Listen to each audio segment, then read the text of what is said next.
Actually बच्चों question है मेरे पास और मुझे हंसी इसलिए भी आ रही है क्योंकि मैं स्क्रीन रिकॉर्डर ही ऑन करना भूल गया था। तो इतना इतना मैंने सॉल्व कर दिया, उसके बाद मैं देखता हूँ कि स्क्रीन रिकॉर्डर ही ऑन नहीं है। तो एक मिनट, तो इसलिए तो थोड़ी हंसी आ रही है। ये लास्ट क्वेश्चन मैं सॉल्व कर रहा हूँ। ठीक है, तो इस क्वेश्चन में देखिए बच्चों क्या पूछा गया है कि कार है जो कि रेस्ट से शुरू करती है और 3 गैप है उस कार के पास। पहले गैप में उसका एक्सेलरेशन एफ रहता है, दूसरा गैप में एक्सेलरेशन 0 रहता है, मतलब वो कांस्टेंट वेलोसिटी से चल रही होती है। तो तीसरे गैप में डिसेलरेट करती है f/2 से। ठीक है, मतलब -f/2 उसका एक्सेलरेशन है।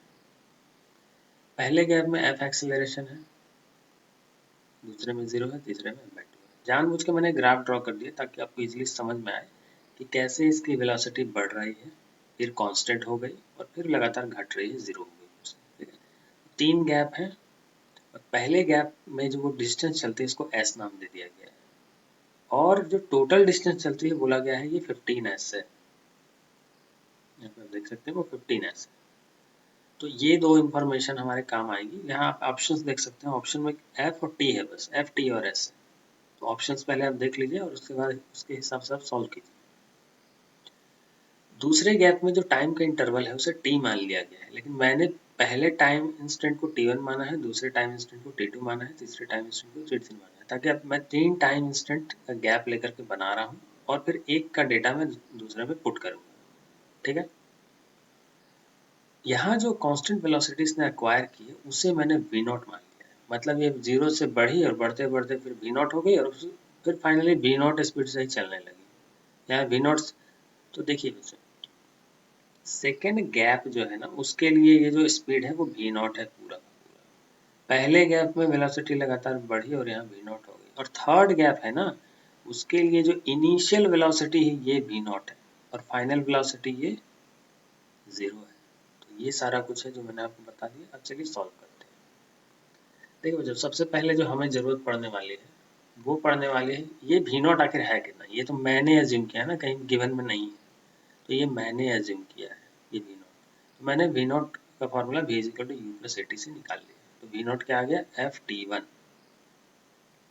साथ ही साथ इसी गैप में ये पहला वाला जो इंटरवल है इसमें मैंने डिस्टेंस भी निकाल लिया। डिस्टेंस s दिया हुआ था, लेकिन मेरे फार्मूला के हिसाब से वो तो हाफ at² होने वाला था, हाफ a t1 का स्क्वायर। ठीक है, पहला गैप कितना है t1 तक गया और एक्सेलरेशन कितना है f है, तो वो मैंने निकाल लिया, इसको इक्वेशन 2 मान लिया। ओके, अच्छा अब भूल जाइए ये सब, ये बात की बात है। अब सेकंड गैप में मैं आता हूँ। सेकंड गैप में जो उसमें डिस्टेंस चला है वो s1 चला है और वेलोसिटी क्योंकि कांस्टेंट है ना, तो कांस्टेंट वेलोसिटी के लिए आपको पता है फॉर्मूला क्या होता है, s = d/t। d का वैल्यू क्या हो जाएगा s × t, speed into time. तो सीधा मैंने स्पीड इंटू टाइम कर दिया। अच्छा ये स्पीड v नॉट हमने कितना कैलकुलेट किया था, ये देखिए इक्वेशन 1 में जो कैलकुलेट किया था हमने सीधा वैल्यू यहाँ पुट कर दिया। वैल्यू पुट किया तो ये ft1 × t हो गया। ठीक है, ये हमारा सेकंड इंटरवल का काम हो गया। थर्ड इंटरवल में बच्चों हम ये वाला फार्मूला यूज़ नहीं करेंगे क्योंकि ये फार्मूला मैंने यूज़ किया काफ़ी कॉम्प्लेक्स हो गया था, इसलिए मैं ये फार्मूला यूज़ नहीं करूँगा। d² = u² + 2s वाला फार्मूला यूज़ करूँगा। क्यों? देखिए हमारा जो थर्ड इंटरवल का जो डिस्टेंस चला हुआ वो s2 है, तो मैंने s2 डाल दिया। एक्सेलरेशन -f/2 है, 2 तो रहेगा। जो इनिशियल वेलोसिटी है इस गैप में, जो इनिशियल वेलोसिटी मैंने आपको बता दिया, ये जो कांस्टेंट वेलोसिटी थी यही यहाँ पे इनिशियल वेलोसिटी बनी हुई है। तो ये इनिशियल वेलोसिटी है तो वो मैंने डाल दी v नॉट, और फाइनल वेलोसिटी तो 0 है, वो आपको दिखाई दे रहा है। तो मैंने सारा डेटा पुट कर दिया। जैसे ही मैंने सारा डेटा पुट किया तो s2 came out to be v not by f। अब v नॉट बाई f है तो v नॉट की वैल्यू क्या करूँगा मैं 1 से फिर से यहाँ से पुट करूँगा v नॉट की वैल्यू। मैंने v नॉट की वैल्यू पुट कर दी, तो ये था ft1। तो ft1 का होल स्क्वायर हो गया, तो ft1 मैंने 2 बार लिख दिया, होल स्क्वायर के बदले 2 बार लिख दिया। एक f कैंसिल आउट हो गया, तो ये क्या बच गया ft1 का स्क्वायर। तो ये बच गया ft1 का स्क्वायर। s2 जो हो गया ft1 का स्क्वायर हो गया। लेकिन बच्चों अगर आप यहाँ ध्यान से देखिएगा ना तो ft1 को आप 2 × s लिख सकते हैं। ठीक है, 2 × s ft1 होता है, तो वही ft1 का वैल्यू मैंने यहाँ 2 × s लिख दिया। तो हमें s3 मिल गया, हमें s1 मिल गया और हमें s भी मिल गया।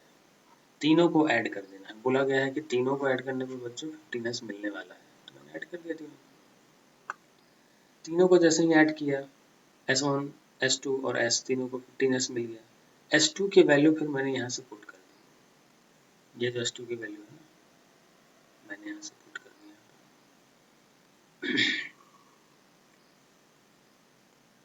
S की वैल्यू पुट करने की जरूरत नहीं है,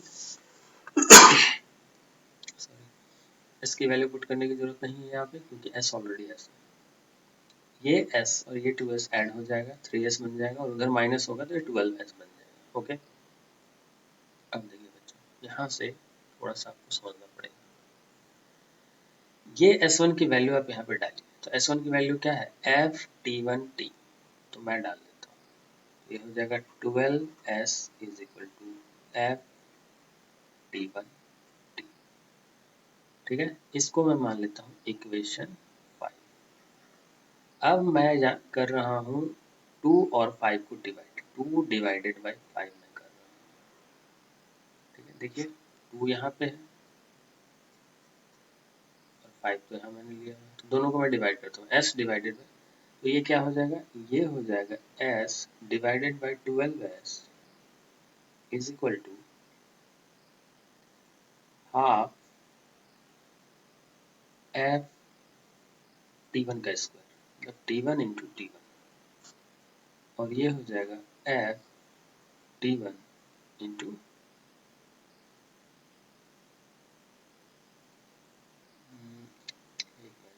S1 है ना, एफ T1 इंटू टी हो जाएगा, तो यहाँ मैंने गलती से T2 लिख दिया है। ठीक है, तो ये T हो जाएगा, वेट अ मिनट, ये T हो जाएगा,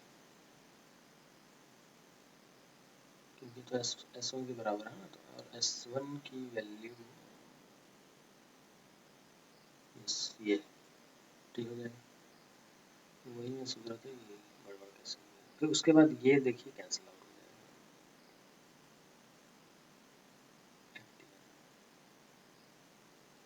ठीक है।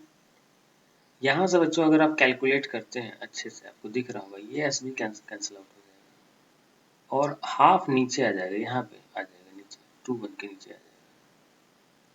तो अगर T को मैं यहाँ ले जाऊँ, ओवरऑल अगर आप इसको देखें तो T1 की जो वैल्यू है ना, वो T/6 आ रही है। T1 की वैल्यू क्या आ गई, T/6 आ गई। जैसे ही T1 की वैल्यू आ गई, आप इस T1 की वैल्यू को ले जा करके इस S में पुट कर दीजिए, T1 ही तो हमें निकालना था, तो T1 की वैल्यू मैंने ली और इस S में पुट कर दी, तो ये तो हाफ F पहले से था। T1 की वैल्यू मैं पुट करने जा रहा हूँ यहाँ से, ये जो T1 की वैल्यू है ना, ये इसको मैं पुट करने जा रहा हूँ उसमें, तो ये हो जाएगा T/T² 36 स्क्वायर होने के बाद, तो 1/72 FT² हो जाएगा, यही है आंसर। ठीक है, तो अब आप अगर ऑप्शन देखें तो कौन सा ऑप्शन मैच होता है, ऑप्शन नंबर 3 मैच होता है। कोई भी डाउट है कमेंट सेक्शन में आप पूछ सकते हैं। Thank you very much.